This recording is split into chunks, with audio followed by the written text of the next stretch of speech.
do differently to Josh Philippe? We don't let him get 80 or 90 like he did in the first game, but you know, we know Josh intimately. You know, he's one of our good teammates in Western Australia. A lot of our Perth Scorchers squad is made up of West Australian guys, and you know, we know how good a player he is. We know how damaging he can be. We love seeing him score runs when it's not against the Perth Scorchers.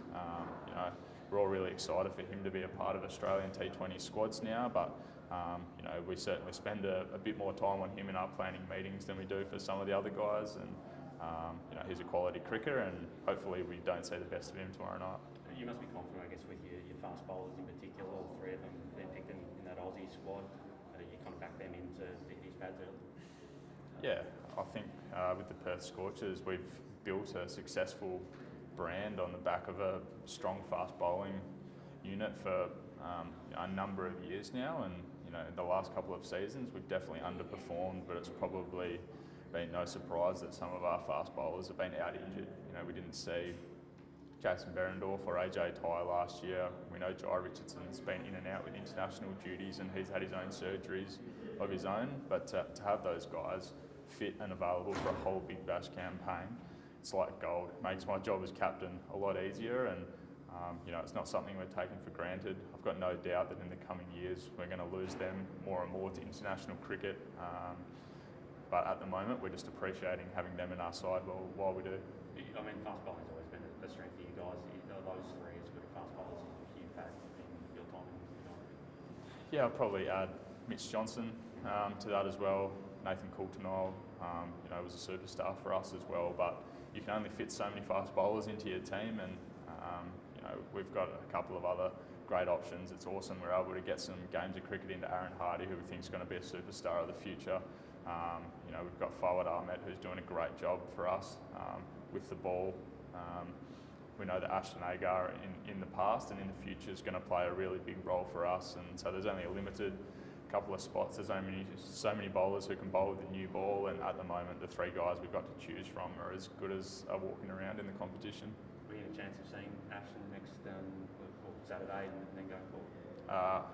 Honestly, I don't know, but I think he's less likely to play, and I think he's starting to prepare for New Zealand. Right, okay. But he's with the squad? No, he's in Perth. Right, okay.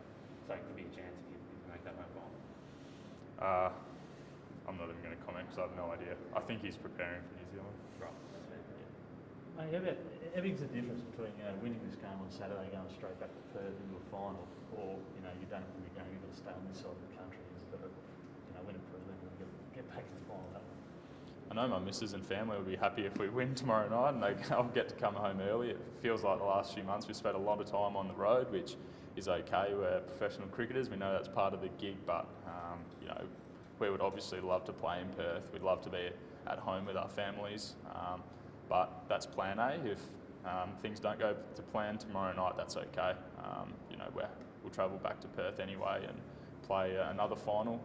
You know, it's a bit of a longer road, taking a bit of a detour to eventually, hopefully, winning the competition, but we'll do it whichever way we have to do it. And just back to Josh as well, I mean, how much potential do you think he's got without, I suppose, trying to put too much pressure on the kid? Sorry, Josh Philippe. Yeah. He does some amazing things with the cricket bat that I can't do, and you know, a lot of times in the nets for Western Australia or playing with him for Western Australia, he does incredible things. You know, I think there's no limit on what he can achieve in the game. You know, we're starting to see the very best of him in white ball cricket. I think that he's got massive upside in red ball cricket as well. He probably hasn't tapped into that potential just yet. Unfortunately, one of the things of playing so well in white ball cricket, it means that in the future he's going to have limited opportunities to play red ball cricket. He's probably going to be touring with a lot of Australian teams. He's probably going to get opportunities all over the world to play white ball cricket, but you know, I'm looking forward to seeing him play some Shield cricket at some stage, whether it's this year or next year, and you know, hopefully he can help us win some titles for Western Australia. And yeah, and that finishing spot, I guess 5, 6, 7 has been a spot they've struggled to fill a bit. Like, do you feel like that's something you could do at the World Cup? Yeah, definitely. You know, I've had a little bit of international experience now. I think that this year I've batted at 6 for the Perth Scorchers, whereas in years gone by batted a little higher up the order, and naturally batting 6, I'm not going to score as many runs as I would batting higher up the order, but it probably means I'm getting more exposure to what's required of the role batting at number 6. There's not many guys in the Australian squad who are batting 6 in the Big Bash, and that's probably my point of difference at the moment.